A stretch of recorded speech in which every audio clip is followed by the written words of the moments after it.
So I can definitely see why he would be the Arabian Russell Brand. My Habibi. I Mm-hmm. love night. YOLO Habibi. YOLO. Yeah, way to start it. Oh Guys, shit. thank you for tuning in to Higgsfield Industries, the Daily Candle. I appreciate you guys being here. Uh, you good, Anna? Can you hear me? Yeah. We can hear you now. You're jumping in and out though. You okay? You good? Yeah, it's just been hard to technically do this right now on my phone. But Brian had a question because Oh, yeah, yeah. Let's Oh, start perfect. it off. Perfect. Yeah, yeah, Go yeah. for it. okay, here you go, Brian. You gotta speak right. All right, so you guys know how the banks are getting bailed out again. Sorry. Yeah. Okay. Yeah. Yeah. The banks again. So Yeah. yeah, they're getting bailed out again. And Seems like it. from what I heard, it was the FDIC. That's right. The FDIC and the Fed, and I think the Treasury all basically stepped in, and they've gone around the different banks. They started with the SVB and said, "All right, everyone, sit the fuck down." Yeah. And that, yeah. And they backstop deposits, but they did not safeguard shareholders.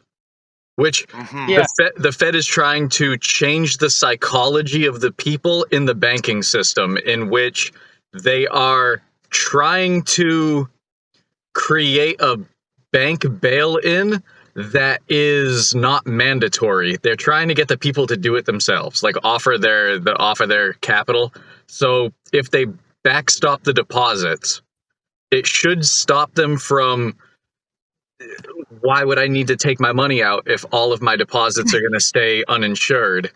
But it's not going to save the people that are shareholders of the banks. I think I just heard about today how they were thinking about firing the people from the banks too. So if you let the bank go under and they take it over with the FDIC, then you all get scrapped, but at least the depositors stay safe for right now. I think it's for the next 45 days. I didn't know about that. Okay, that's interesting. Yeah. This is something I heard this morning, and I hadn't even heard that, so I could already be out of touch.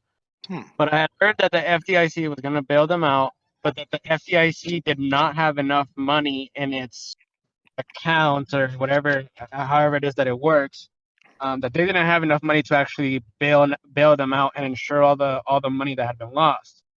So from what it's not a bailout. It's not a bailout per se.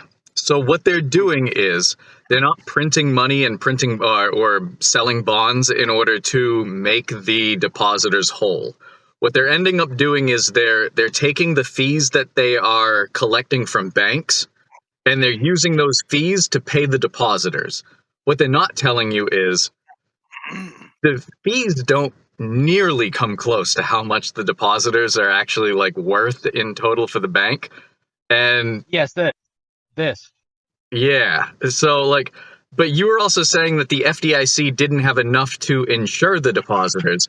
And I've got bad news. I really shouldn't probably be saying this with recording this and going on YouTube, but without going into too deep, without going too deep into the details, I'll be careful. The FDIC knows that they don't have enough money in their insurance coffers to actually insure everyone in the United States for their deposits. So they know that they don't have enough. It's more of like a confidence game. Listen to me, Booby. I just told you not to say the quiet part out loud. You said the quiet part out loud. I might chop liver. I could have said more. I could have said more. This is your head. That's the low hanging fruit. That's the. You know what? Nope. No, I could go into like what the FDIC said during their meeting. I won't. I won't. Well, I thought about it. You thought about it. But you thought about it. Let me show you what. Let me show you what's going on here. So the United States seizes Silicon Valley Bank, which is the largest bank failure since the Great Recession of 2008. Largest bank in America. 16th largest, yeah. So let's go with this. Their deposits of $250,000 or less, or up to that cap, is about 2.7% of all of their deposits inside the bank. The rest, the 97.3% that's in the bank isn't insured. So there's like almost 97, or there's 97% in that bank gone. If that bank fails, all that money is lost. Now, let me give you some comparison to where we're standing on that. Washington Mutual, which was the 6th largest bank in the United States when it fell in 2008 during the recession, had 188 billion in deposits, and 45 billion of that was uninsured. So about 76% of that bank was insured by FDIC.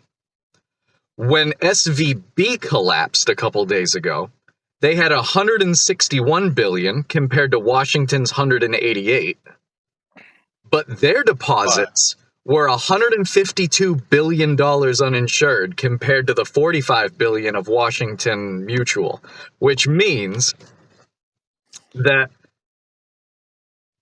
we're proportionally, we're all gonna die. Is what it means. So much worse. So let me throw that one back out with you. Washington Mutual was 76% insured. SVB was only 2.7% insured. Furthermore, the crash happened even faster. Yeah. The speed of the crash was even faster with Washington Mutual. That took, I don't remember, but it was a period of time, and it was a slower demolition. What scares me personally about this is because usually I've looked back throughout history, and I've talked with Mr. Higgs about this. Most crashes, even though they are relatively fast, they are still somewhat controlled demolitions in some way, shape, or most of the time. There's some element of control there. This to me looks like this looks like more of like a this looks like a structural failure. Like a building was standing just fine, and then all of a sudden that building was no longer standing, and everyone was starting on scratching their heads, going, "Wait a minute, what?" Yeah. So we can get into the tinfoil later on in this conversation, but to give you a little bit of like there was supposed to be, or there was, an anonymous bid for the bank at a very low ball offer while it was crashing, not while it failed, not before it failed, or before it failed. It supposedly was JP Morgan, but we don't know. Okay, can I chime in real quick? I literally found something out today about that. But I don't know if this is specifically the same bank. I was at my bank, or one of my bank, RBC, Royal Bank of Canada, the largest bank in Canada. Yep. I was talking to someone at one of the tellers about this, and I said, "Boy, it sure is a good thing the Canadian bank's still standing." Yuck, yuck, yuck. And he said he was actually a bank manager, because I was closing an account that had needed a bank manager, and he said, "Yeah," he said, I puckered up a little bit because it was not too long ago. He didn't say when. RBC was sniffing around looking to buy out Silicon Valley Bank. I don't know when, but it was recently. Yeah. And FYI, RBC just bought HSBC Canada. So HSBC Hong Kong something bank, something whatever, Hong Kong Scotia, whatever the hell it's called. Fairly large bank in Canada, not one of the big five, but HSBC was also recently bought up by RBC. And RBC is a hungry bank in Canada. They are very hungry, and they are very big, and they've been sniffing around the US market, and they were looking at Silicon Valley Bank, but for whatever reason, they pulled out. I don't know when, but I'm starting to, you just said there was a lowball offer, and it was an anonymous offer. And now all I know is RBC was interested.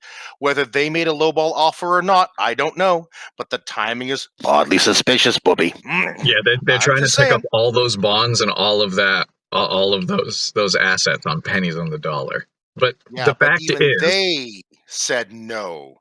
Well, which is kind of wondering. Well, that's what's strange. Because you said it was a structural failure. This is going to get into the tin. We might as well just get into it. We might as well get into it. So what you said was a structural failure, but what I'm considering, I think it was on purpose. Oh, like an FTX type deal? No. So no. Here's what I was thinking. Within 72 hours, we Mhm. had 3 bank failures. We had Mhm. Silvergate, which started it, Mhm. and Mhm. we had Silicon Valley, SVB. and then we had Signature Bank. Signature Bank just fell today or Mm. yesterday. Yesterday. Literally Yesterday. yesterday. Yesterday. Yep. The FDIC and by extension the US Gov was very quick to act. It was like firefighters were already at the house I when the people called that the house was on fire. Can I just chime in for like 2 seconds, and then I'll let you keep going? I think I literally said to Anna, and Anna, I don't know if I said this, but I meant to. I said, "Here's what scares me." Or whoever I said to, "Here's what scares me. When the government acts efficiently, that's when I get scared." Because under 99% of circumstances, they are inefficient, they are incompetent. When they are suddenly Johnny on the spot, we got this, don't worry, we got your bailout, don't worry, Hey, 25, 675, 675. Okay, this bank's over 675. Hey, RBC, 400. Can I get 405? Like, when they already have the goddamn auction set up on the premises of the failed bank to sell off the parts of the failed bank for pieces, and they did it within like 72 hours, that tells me one of two things. Either A, what Mr. Higgsy Poo over here is talking about, in that there may have been a little bit of planning here, or, and this might, I don't know which worse, or this is so goddamn bad that government got off its ass and, whoa, put out the fire, put out the fire, put out the fire. So I don't know which one is worse. It might be a little of column A, a little of column B. So It might have been that they planned to start this and then they realized, oh shit, this is actually really bad. We started something. We were going to do some renovations, and then they found that there's a gigantic termite infestation inside the house, and they go, uh-oh, and now they have to fumigate the whole house. That's, I don't know. Anyways, keep going. So before we get too deep into the tinfoil and my my channel gets buried alive, there was something that was a really interesting question. Got it. Here's the question of the day for the stream. This is the question of the day. Does the Federal Reserve care more about inflation or bank runs? Mhm. Well, Because that is a great question. That's a great because question. at this very moment, they are enjoying their rock and a hard place sandwich. And Jerome Powell is going to have to eat every single bit of food on his fucking plate. So you're gonna have to balance this out with That's inflation right now. Yep. We just saw it is absolutely coming back. It was It's entrenched. it was sticky. it's everywhere. I mean, they had to make a core for the core at one point where they were like, I remember sweet grandma Yellen coming out going, well, as long as you don't eat food or drive a car, really inflation isn't all that bad. Wait, what? Well, What? if we take the core reading of core CPI, and if we just if all we adjust for is the price of laptops month over month, actually inflation is not that bad. Listen. The economy didn't crash. We just rapidly descended into a side of a the mountain. side of a mountain. That's right. That's right. Thank you very much. So what they're doing right now is the Federal Reserve has to choose one of two options. They can't have both. One, That's right. they raise interest rates. They keep raising to suppress the amount of inflation that is going on in our country right now. And hello, 1929. So leading to a all-out crash because increased interest rates, banks can't loan. That's what's going on right now. Or do they turn it to Venezuela? Or do we cut the interest rates based on the fact that banks are getting vaporized at the moment? And do we let inflation run amok, in which one's better or worse? So the way that I was looking at it was, so inflation hurts an economy. It hurts everybody in it. The poor get poorer. You can't afford childcare. You can't buy food, or you buy less of it. You can't afford houses. You can barely afford rent as it is. Yeah. But bank runs destroy economies. So Yes. it doesn't matter how much money is in your account. If there are no banks for you to send this money to or to pull the money out of, Doesn't matter. doesn't matter. So I actually have Hey, an answer for this. Oh, what's up? hold on. Can I ask a question? So Yeah, of this course. kind of leads to the question I was trying to ask, because this is kind of a scenario that I was trying to talk about, but just completely butchered it. So in that scenario where they end up cutting interest rates, right? And you mentioned that they don't have enough to actually cover all the stuff that's supposed to be insured. Well, yes, but go They, on. would they print more money to actually be able to, insure all those deposits or all that? So yes, that is part of what would happen if they tanked the interest rates. That's part of what would happen. They could help. It would help enable the banks and the Fed to loan more money into existence.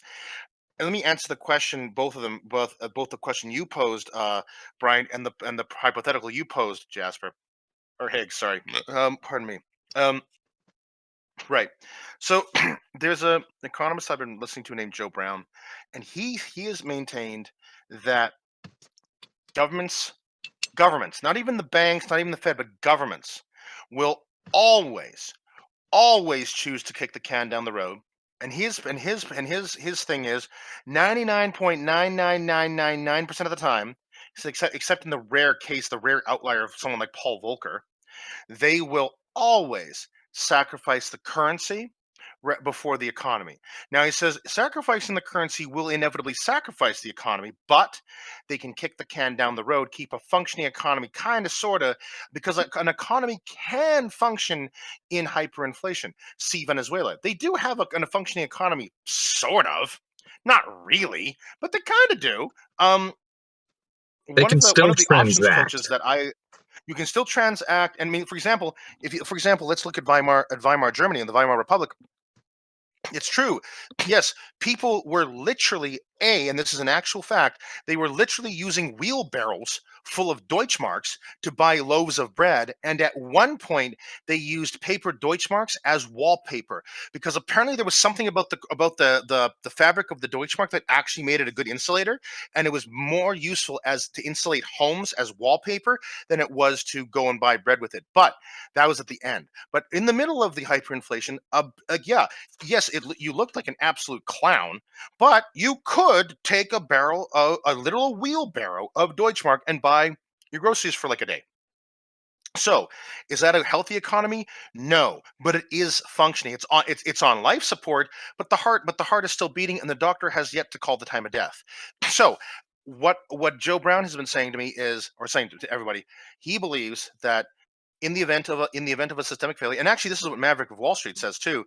He says Jerome Shadow Maverick. Powell will Yep, Jerome Powell will cut rates, but only when something has completely broken and all hell is about to break loose. So to answer your question, both questions posed, yes, Jerome Powell is between a rock and a hard place. He has the choice of A, recreating 1929 and the Great Depression by continuing to raise or hold interest rates at their current levels, or he can basically basically drop interest rates basically to zero and or negative, who knows, but zero, effectively zero, tank it, create help, which would among other things aid in the creation of new money, Bryant, because that's actually where money is created. It's created in the banking system more than the treasury, but that's a whole other subject.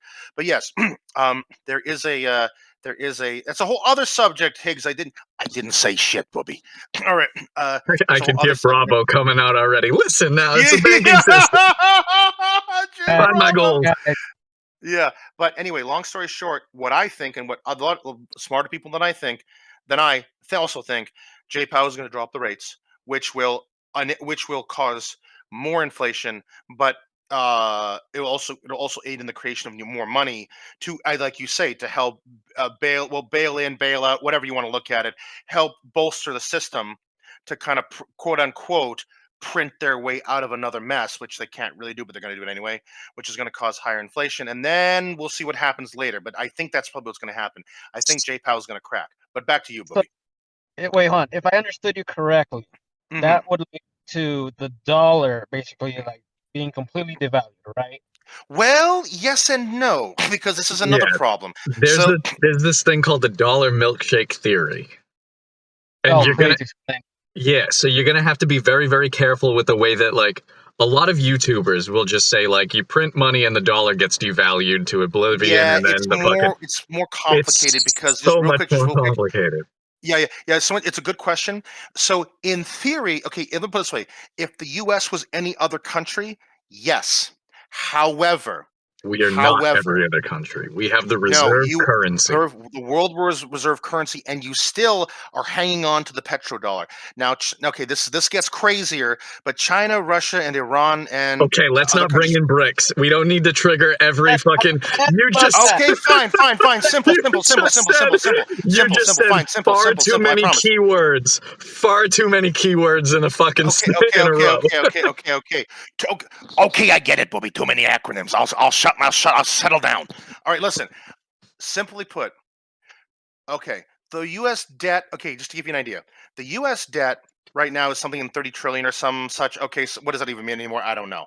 However, hold on, this is important. Worldwide derivatives are estimated to be in what to the tune of $1 quadrillion. What does this mean? Well, it means that those worldwide derivatives are primarily denominated in US dollar debt. So there is a sort of a screwy thing where because you're the world reserve currency, your dollar, the US dollar, is the dollar that all those derivatives, all those debts and those shadow banking contracts need to be paid back in US dollars, and therefore the world needs dollars. So now we go back to supply and demand.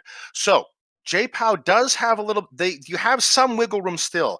They can inflate the dollar, they can inflate and cause the dollar to devalue a bit, well, more, but those other contracts still need to be paid off in dollars. So the supply of dollars will increase in the system, thereby making them worth less. However, the demand is still outweighing the supply. So there's a bit of a counterbalance still. Now, how much that counterbalance will enable the US dollar to stay afloat, That's the that is the question. question.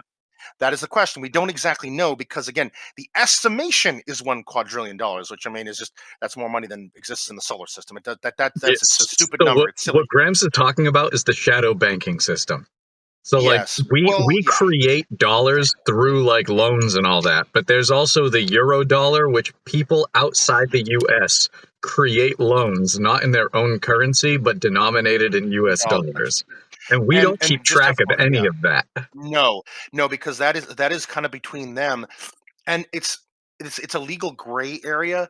And the point, and now you might ask, well, why the hell would people do that? Because of interest rates, because of the world reserve currency status. If they do it in U.S. so if someone in China takes, I don't know, loans something to someone in Italy, whatever, they probably won't even do it in renminbi.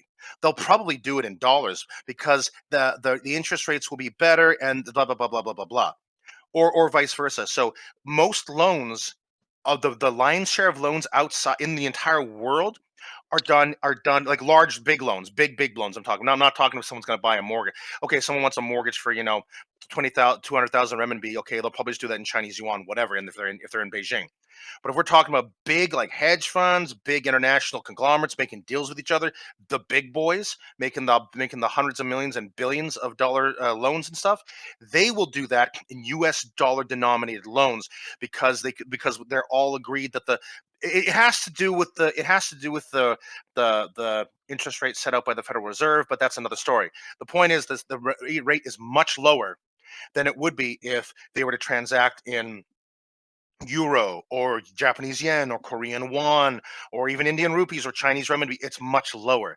So that's how the entire world works because it's the world reserve currency, and the big boys transact in dollars, and those accounts all need to be settled.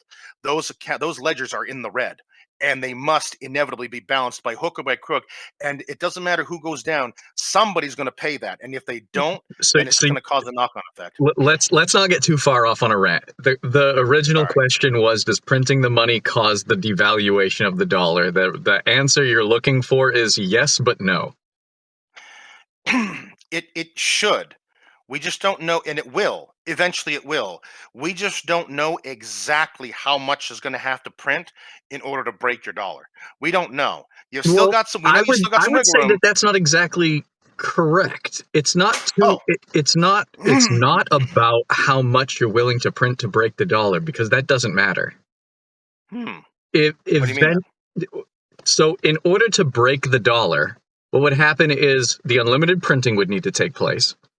Yeah. But just because, let's say, you print Yeah. it, Infinitely. words, Higgs, words, infinitely, There you go. the dollar just doesn't like go to zero. Let's say you did print infinitely.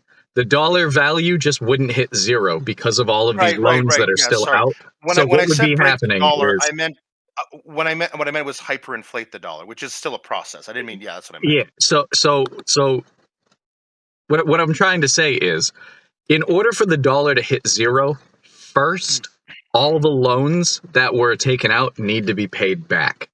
Then it hits a zero, because nobody else needs the dollar once all the loans are gone.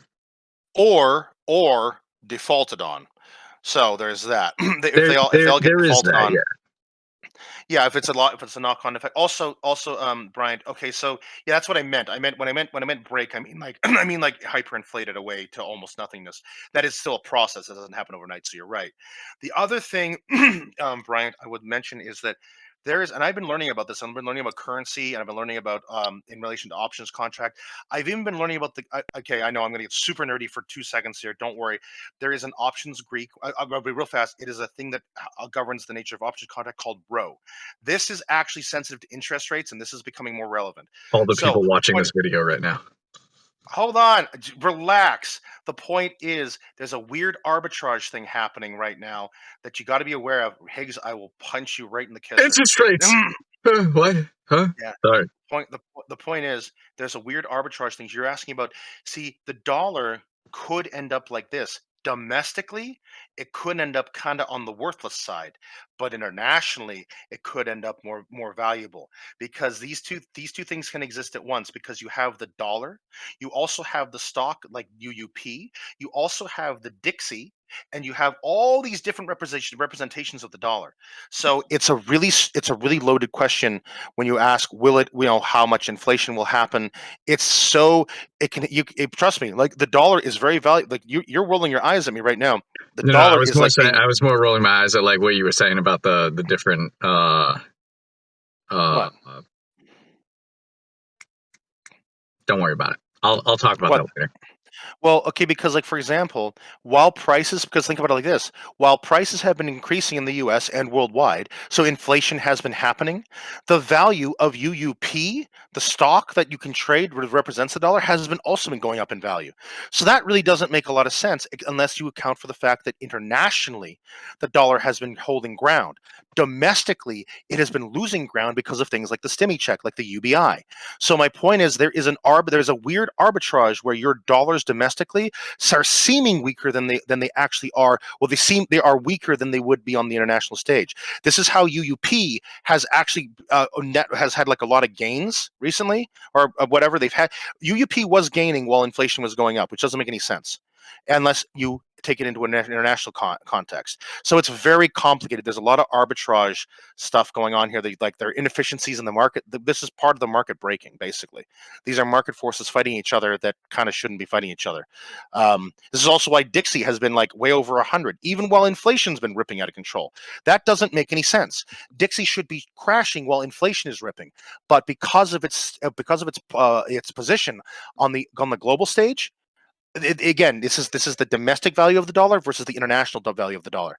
So it's a wacky kind of imbalance, kind of butting of the unstoppable There's a force meets the lot nature of of object. information to like unpack here. If you don't know like all of the Yeah, the all you need to tickers and know, the meanings and all you need to know is here's what I think. Domestically, I think you guys are in trouble. But oddly enough, in a weird way, if you can arbitrage it correctly, internationally and maybe through UUP, you might actually be able to come out richer than you started. But it's a very weird situation. So that's yeah. just kind of my See, 2 cents. Higgs, I- take it away. I don't think that we're in trouble. I don't think that it's as bad as we think it is, because a lot of the money is trapped in our banking system because we lent the money to ourselves.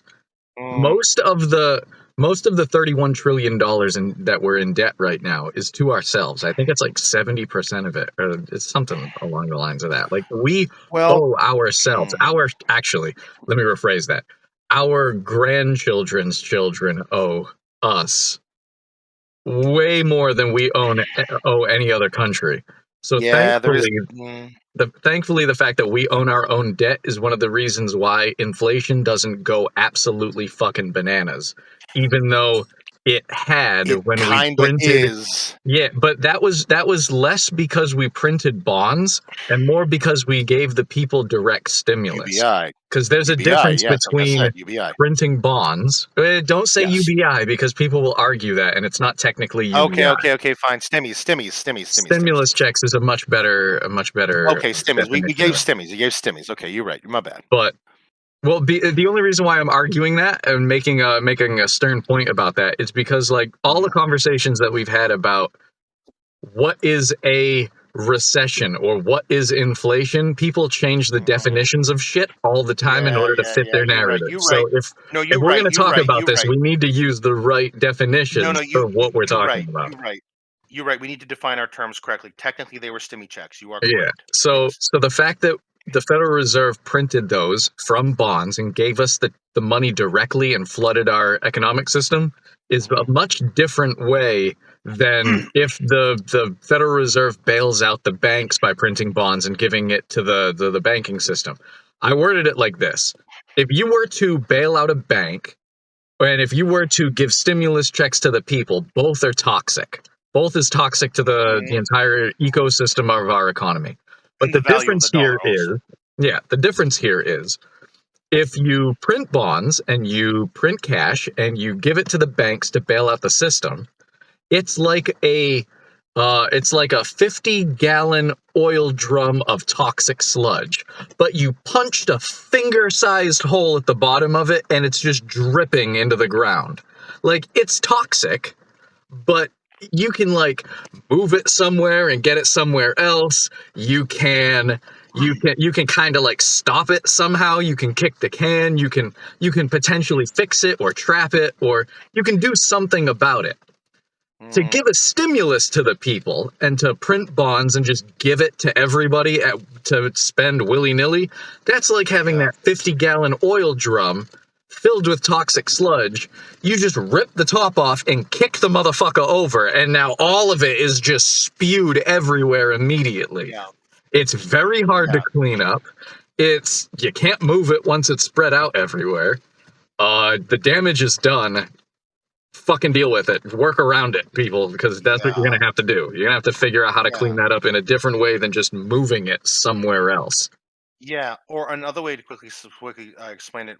That's a great way, and just to wrap that up.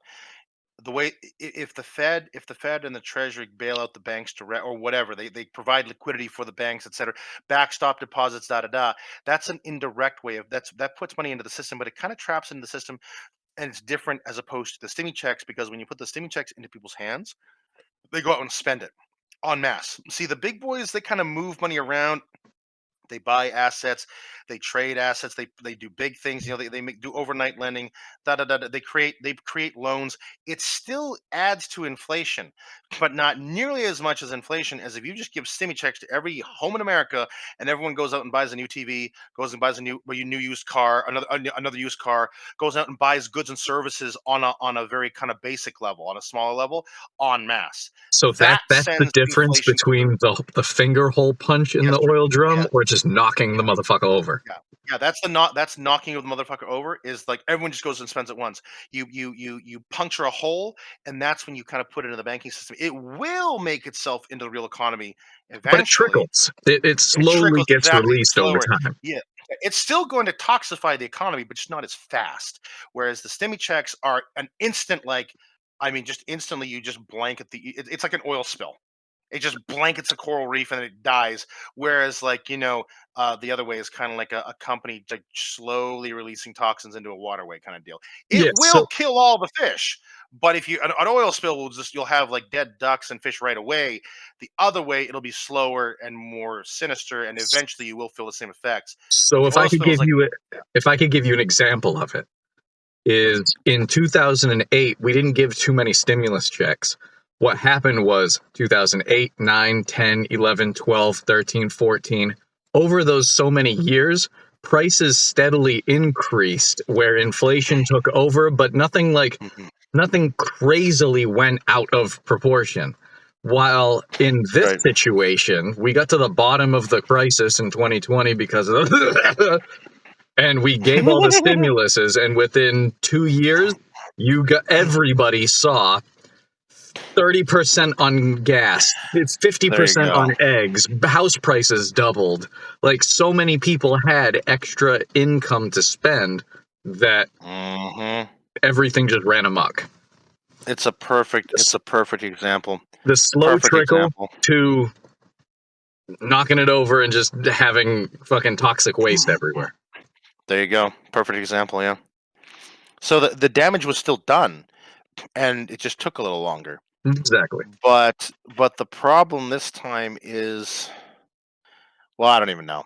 I don't know. Maybe they'll give us stimmies. Maybe they won't. I don't know. But either way, I'm pretty damn sure, unless they're going to switch the playbook on us, which you never know they could, I'm pretty damn sure Jay Powell is going to drop those rates because he already said, in fact, he already put out a presser saying they're going to back off on rate hikes. Already, he did say that. So it's like if they're backing off on rate hikes, that kind of intonates, okay, we're going to keep them steady. We'll see. We'll see what he does, but I have to imagine he's gonna kick the can like they normally do. So let that utilize the shadow banking system to his / the US's advantage to keep inflation maybe kind of under control, drop those interest rates, and hope and pray, and then we'll see if the government decides to come in with CARES Act 2.0 or not. I don't know.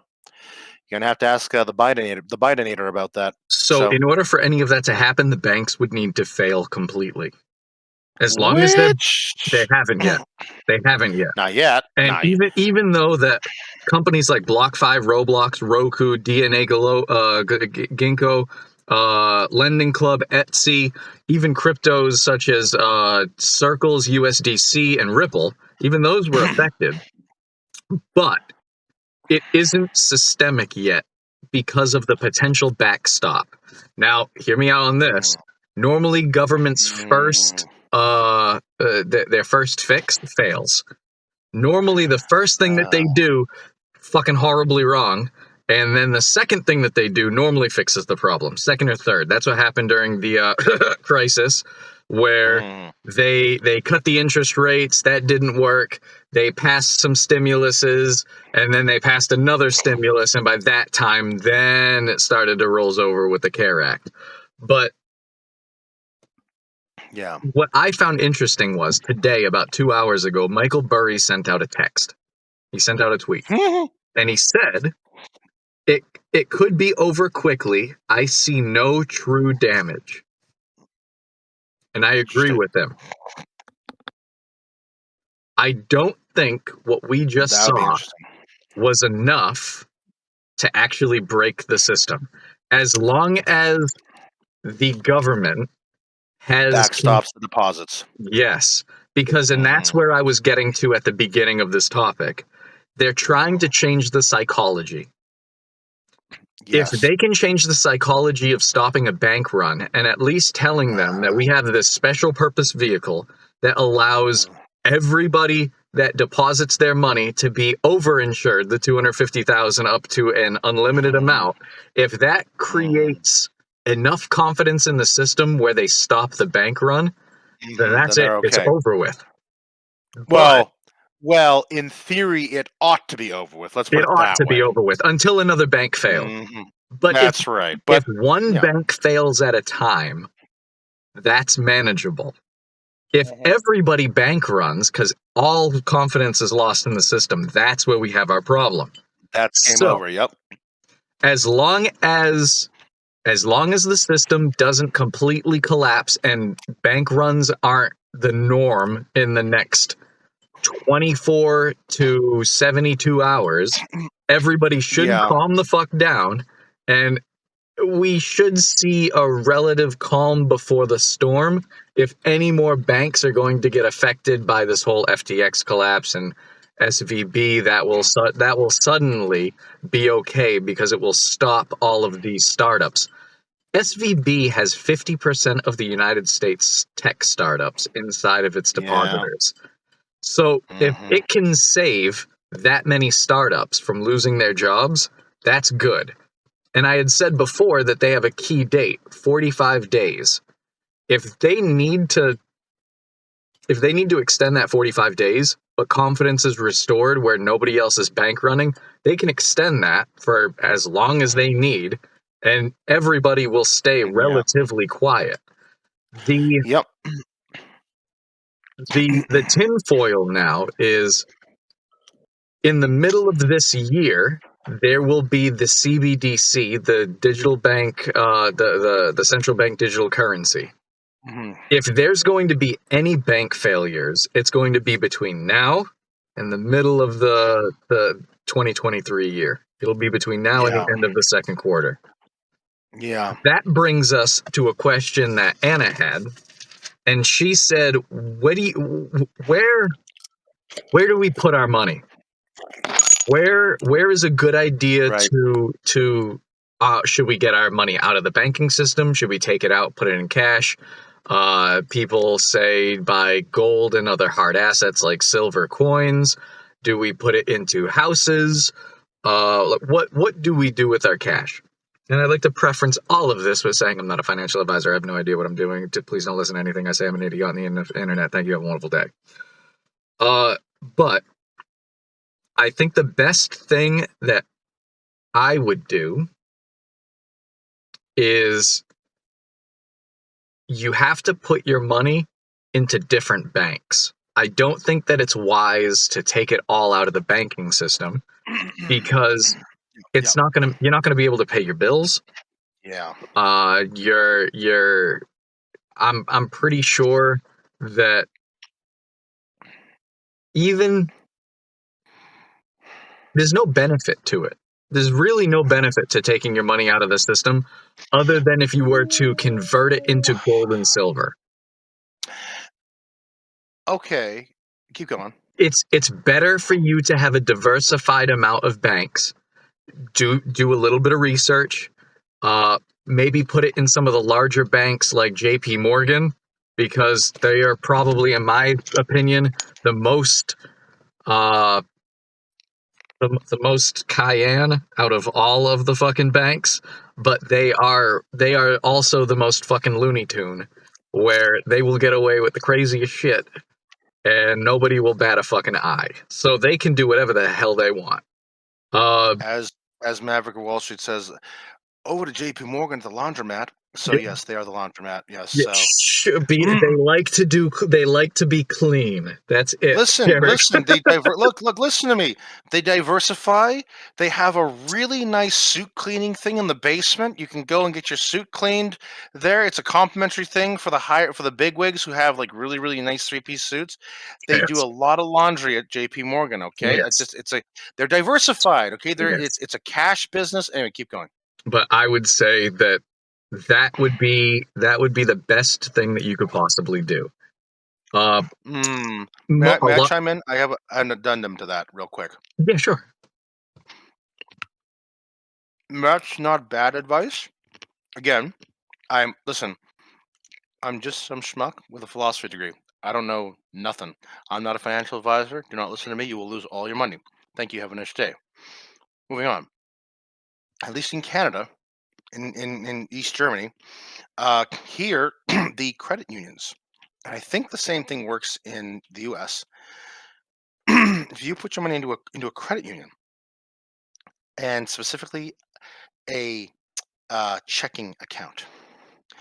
Now there is a rule that checking accounts supposedly, okay, allegedly, folks. I would never say this, folks. Other people tell me this, folks. I would never say that. Okay, allegedly. Okay, right. I know so Allegedly, many good credit unions. yeah, yeah, They're the yeah. best. I know so many. Yes, the You're the best credit. We greatest. had listen. We have the best credit unions, the best checking accounts. Okay. Um, checking accounts are apparently not subject to bail-ins.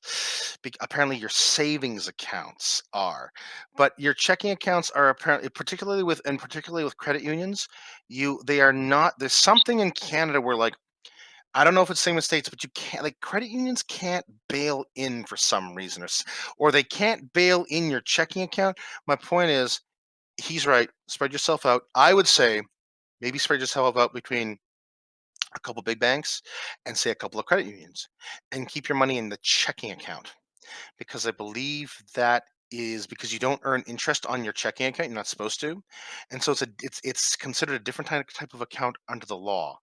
So it's not considered a liability for the bank. So something. This is just what I've heard, but he's basically right. But I would say add a couple of credit unions in there. Keep your money in your checking account, and that's about as safe as I can consider. Think that's about as safe as I could consider it being. That Whether brings me to my next point. In the United States, Anna was asking about credit unions. I mm, I can't get into it too much.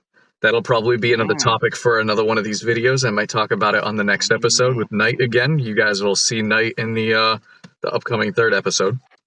Uh, mhm. credit unions are extremely vulnerable to the auto loan market. Oh, Bad, oh, bad. Because a lot of the people that are lower income, a lot of the people with lower credit, they're getting denied from the bigger banks. They're going to the credit unions, the local credits. So, I'll be right back. okay. You keep going though. You keep going. You keep going. I'm going to see if I can pop up a chart where you can see the amount of auto loans that are in the system right now, as well as I can see if I can pop up a chart about which ones are damn it. Garrick, you gotta leave now. The arms. Ah, crap, hold on. Adjustable rate mortgages. There we go. Or adjustable rates. Maybe not for mortgage for a car, but yeah. It's gonna have to be for adjustable rates for car loans. It looks like it's really bad. So there, in the United States, the auto loan market is probably going to be one of the key factors of why this banking problem and why this next great financial crisis is going to end up being a problem. So mortgages maybe not so much, though they will probably be they'll be an addition to why everything goes wrong. But the one of the big reasons is going to be the auto market. So that's going to be one to look out for. Anna, you have been quiet. Everybody has been quiet. Lizzie, you there? I am. Is any questions? I mean, if you're trying to show some charts, you can send them to me. I can screen share them for you. So Oh, I don't have the charts ready for me. All I know is I have them in my head, but I don't have them yeah. that I can post, unfortunately. So while we're waiting, this episode of the Daily Candle is brought to you by Cayenne Kombucha. Get you some. It's delicious. Hey Higgs, I Yeah, got a question for you. sure. All right, so you brought up how the mortgages, which and once you brought up arms as well, um, I don't even know how to phrase this question. I guess with all these people buying, with their, so I'm pretty sure you knew about how like all the houses were getting bought way above asking price, Yes. right? Yep. So with all these people buying houses way above asking price, interest rates going up, and especially if they have arms, do you see that becoming like actually a bigger deal later on especially if these banks keep collapsing and let's say Jerome Powell does not cut the interest rates. So, oh, if he doesn't cut the interest rates. Oh, well, then it's Great Depression, isn't it? Is it Yeah, not? yeah. I can't say anything for sure, but I'm just gonna say this Right. right off the bat. I guarantee. As far as I can fucking see, he has to cut the interest rates. I think Yeah. inflation will run rampant. But for those of you that don't know, I'm actually a realtor in Massachusetts. You can. I'll probably post the link. Not probably. I'll post the link down below where you can take a look. Get in contact with me. Send me an email. Happy to help. Or if you have a referral, thank you so much in advance. I appreciate you and I love you. But I was just talking about this, and there's a cool little number with the mortgages in America where 50% of the houses that are owned in America right now don't have a mortgage, which is really crazy. So this is something that's like, as they changed Dodd-Frank back in 2008 and they made it harder for people to get a mortgage anyway. So the people that actually have access to the mortgages aren't like taking out ninja loans, like no job, no income. Excuse me, it's like kombucha. But there's a lot less problems in the housing market when it comes to people leveraging themselves that can't afford houses. A lot of the people that can afford houses own 2, 3, or 4 around the country, whether it's an unused summer home or whatever it is. They use it as investments and incomes or Sure, like an Airbnbs. Airbnb. Yeah, Yeah, there's exactly. so many more things that you can do with these houses than just sell them like they did in 2008. So the mortgages and the housing market isn't actually. Oh, my bad. I thought there was some. Isn't as big as a problem as a lot of people can see it. I think the MBSs, mortgage-backed securities, or collateralized debt obligations, is what they call them now. But no, they're also MBSs. They're both. Yeah. I Same still thing, think that different package. there's going to be foreclosures. There's going Yep. to be problems with banks that go under, but I don't see it being the reason why we have an all-out collapse this time. May I chime in real quick? Yeah. I kind of agree with you on that. Although I think there is some Maverick's been talking about Maverick. The Maverick, for anyone who's wondering, there's someone on YouTube called the Maverick of Wall Street. I listen to him. I think he's really smart. That's my opinion. Whatever. He's been talking about how um, one problem that we're going to see is that it's true. People didn't take out ninja loans, but what they did was a lot of them um, took out HELOCs. Well, we call them HELOCs in Canada, home equity lines of credit. A lot of them did that. So it's not the same as a mortgage. So what the number you're talking about, what they don't have a mortgage on them, as I understand it, when you use your house as collateral for a loan against it, that's not technically. It's called we It's not, call it a second mortgage, quote unquote. yeah. Excuse me, sorry, real quick, hold on. I'm just gonna turn on my camera. Second mortgage is what would they call it, but actually, in reality, it's denoted under some sort of other a loan thing. So what did happen was it's true that 50%. I heard that 50% number, but what a lot of people did was they were getting better paid, better wages. They had stimmies, and they took out what we would call in Canada HELOCs. And so there's a lot of those that people are now starting to get worried because the job cuts are coming, the layoffs are coming, and Maverick has been saying there's a problem brewing with that.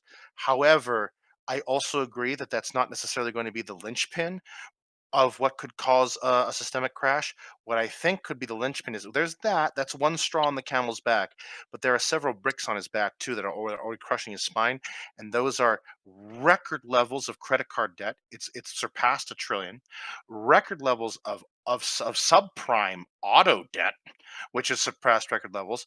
Record levels of we call it student loan debt, which is apparently there the number of of graduate students or undergrads and whatnot who are 90 days plus past delinquent on their debts, on their student loan debt, is really high.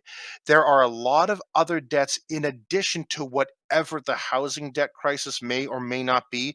That could be a nothing burger. But we have these other three monster levels of debt, and interest rates are still rising. People are already defaulting. And even if their interest rates go down, there are so many layoffs coming. There are a lot of things that could cause a domino effect this time around.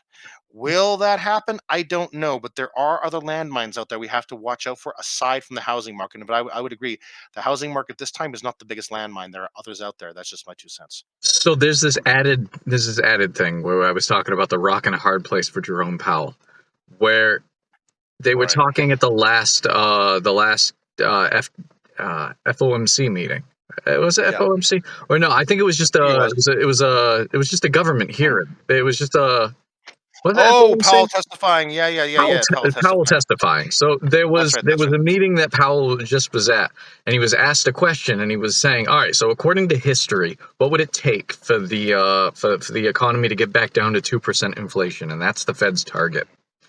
So what they were talking about was Powell was asked this, and he no bullshit, pretty much just said, for every 2% that inflation drops, for every 2% inflation drops from where it is now, 3% unemployment needs to rise. So we're talking, if we're at 3% right now, 3.6, and we're naturally going to get to 4%, maybe like 4.5% before he even starts to like cut to raise the interest rates further.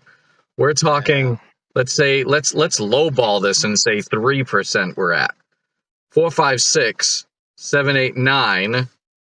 That's 9% unemployment. We're at what, 7% inflation? Or they say 7%, probably closer to 9. But we're looking at 2. That's 4% drop that you need to take. 9 to 4, 8, 7, 6, 5. We're still at 5. 4, 3. 3% inflation would lead to a 11% unemployment. When was the last time we had unemployment at 11%? The greatest example that I can give you is the Jimmy Carter administration. We weren't even alive for that. There are people that we're talking about right now that study this shit in their 30s, and money managers that weren't alive for this. So And let's not forget, that's if you believe the current employment and unemployment statistics. I'm not casting aspersions on anyone. I'm sure the BLS is 100% accurate. I don't know. Listen, I would never, Bobby, I would never slander you. Bobby, I would never don't get slander into you it. or your. I'm Bobby, sorry, I would Algo. never, I'm sorry, Bobby, Google. I would never. Google, no. I'm sorry. No, Garrett, please stop. It's not worth it. No, Garrett, no, please stop. It's not worth it. No. Anyway, look, I think most of the people listening to this are relatively, at least intellectually curious people, and I would have to imagine that some or most of you have your doubts about how, let's say, how fastidious the BLS is with the accuracy of the numbers that they give us. Of course, listen, there are lies, damned lies, and statistics. Too many cooks. Too many cooks. I am in no way casting aspersions. Of course, they would never do this on purpose, but to err is to be human, and I have to wonder if they may have made a mistake or two on those employment and unemployment statistics. So, if unemployment were to rise, say, to 11%.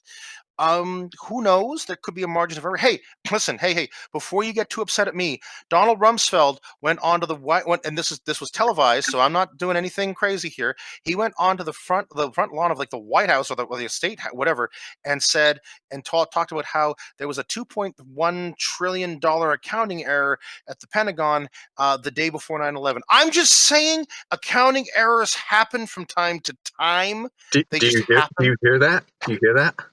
What is that? That's the plane hitting my YouTube channel.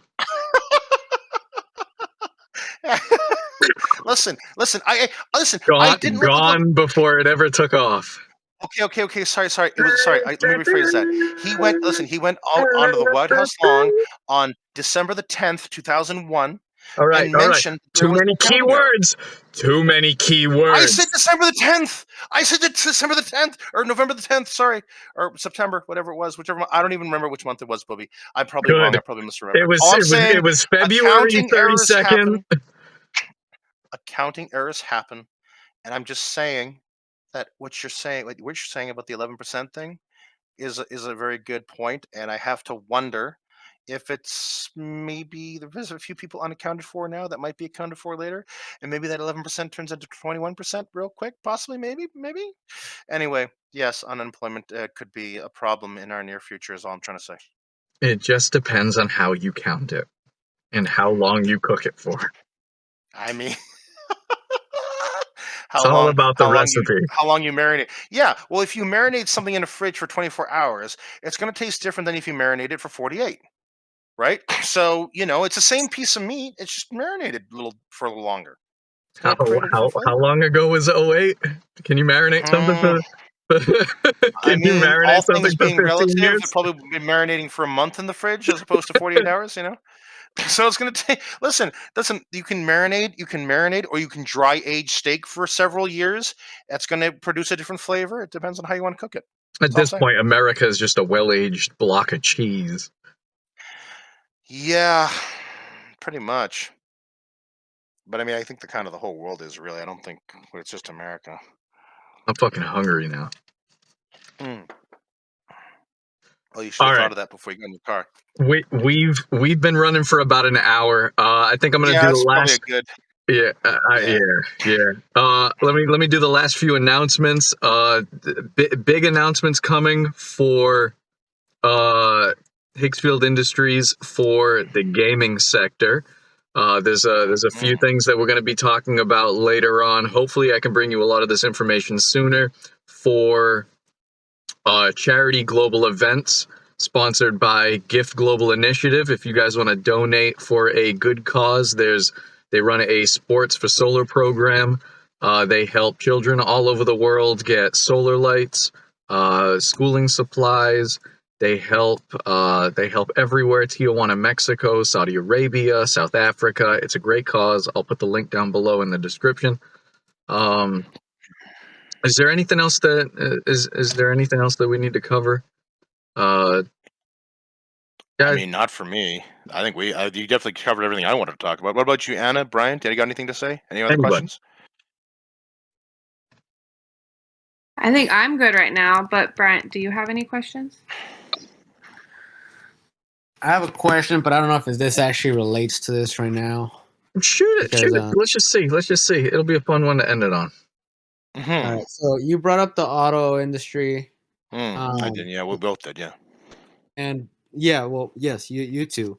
I thought it was Lizzie. Honestly, I blacked out there for a second. Yeah, well, I mean, people have mistaken me for Lizzie before. So keep going, Brian. What's up? See it. So you guys brought up the auto industry, and something I followed for a short while was Carvana and how they're over leveraged and have all these cars. Yeah, they were terrible. I don't know if I haven't been keeping up with it recently, but I don't know if that's still like that ticking time bomb that it was, and if so, they imploded. They imploded a while ago. Yeah, they already imploded. Yeah. They already blew up. Yeah. Oh yeah. Yeah. Their stock. Are they even traded anymore? No, their stock was at like $4 or some nonsense. Yeah, they're still traded, but that goes into like the corruption of Wall Street. They're not going to let that they're not going to let that get delisted. Yeah. Okay. Yeah, I guess I was gonna ask her did you guys see this being one of the dominoes? But yeah, it was. Yeah, it was absolutely. It was all part of the same problem. Yeah, the used car market has been just such an issue with used cars being more expensive than new cars, and just a complete imbalance, and just the inflation problem, and also because most of the lion's share of the subprime auto loan problem is in used cars, because nobody could get their hands on new cars for like a year and a half, so you had to just buy used cars, and people were people were paying making $2,000 per month payments on a used freaking car. and obviously a lot of those loans are now underwater. People are losing their jobs, interest rates going up, et cetera, et cetera, et cetera. People were just crazy about it. Now. Also, the price of the cars themselves have gone down, so they're underwater on the value of the car, just like similar to how they were underwater on the value of their homes in 2008. It's just ridiculous. But yeah, Carvana was part of the problem. That domino has kind of already fallen, I would say, and now we're just kind of waiting to see what's next. At least that's what I say. Higgs, what do you think? I have this really cool indicator called the Lambo indicator. Really simple. So you take a look at, keep track on it, maybe every week. Take less than a minute, literally less than a minute. Take a look at how many Lamborghinis and sports cars are on list on Auto Trader, Cars.com, Car Guru, whatever it is. Just take a look at your favorite car website and just make a mental note of, all right, 200 Lamborghinis or back in the like 2021, there was like 7 that you could see. And now I think there's close to like 200 Lamborghinis that are on sale where people are just dumping them as quickly as they can get them because you bought it for $500,000 and now the Lamborghini's only worth $200K. I was going to say 150K. And you'd rather have the cash 200K instead of the fucking car. So yeah, that's a cool one that you can take a look at, and that pretty much works for anything. The supply goes up, price goes down. Supply and demand. I was talking to Anna actually about something kind of related about how, like, just with business, like, it's the luxury goods that go first. Because nobody needs luxury goods in a recession/depression. They're going to sell their luxury goods for the things that they need. So it's kind of like, like you say, all those Lambos now suddenly are up for sale because they're luxuries that nobody needs or wants. Now they'd rather have that cash to play defense, to maybe short the market, whatever it is rich people do with their money in recessions. They want the money. Obviously, this doesn't really apply to the Bill Gateses of the world or the Ray Dalios of the world who are billionaires. They don't really care either way. But for the millionaires of the world, let's say, like he said, you'd rather have 200 grand in cash rather than a ostensibly $450,000 Lambo that nobody wants to buy, right? So you'd rather take a haircut on that, have that cash again when the recession hits, because when recession hits, it's the luxury stuff that tends to go first. So yeah, it depends on what it is. Like art always stays up. Right, but that's There are exceptions to the that's an rules, investment though. yeah. Okay, let me put it this way: luxury. Hold on. What's the word? Hold on. Luxury. Oh my God, what is the word? Um, what is the opposite of assets? I'm sorry, I'm tired. Liability. Liability. Thank you. Luxury liabilities tend to go first, and a car is a liability most of the time, unless you're keeping it in your garage and it's never moved and you've never driven it and it has 0 miles on it, and it's some sort of special, Like an Rolls Royce antique or collectible something. nonsense. Yeah, collectible. What's that? Like a Yeah, but collectible. right, but most cars, even sports cars, fancy cars, power cars, whatever they call supercars, you drive them and they decrease in value because they get mileage on them, they get worn, and so they don't normally hold their value. So, anyways, as just saying, any sort of liability, particularly luxury liabilities, go first. And so yeah, so thank you, Anna. Yes, liabilities. So that's all I have to say about that. Good question to end on. All right, guys. Excellent. Thank you for hanging out. Great questions. I hope everybody listening found it somewhat educational, entertaining. Hopefully we'll see you next time. Appreciate you guys to hanging out. This has been Higgsfield Industries, The Daily Candle. Love you guys. Kisses. Have a great night.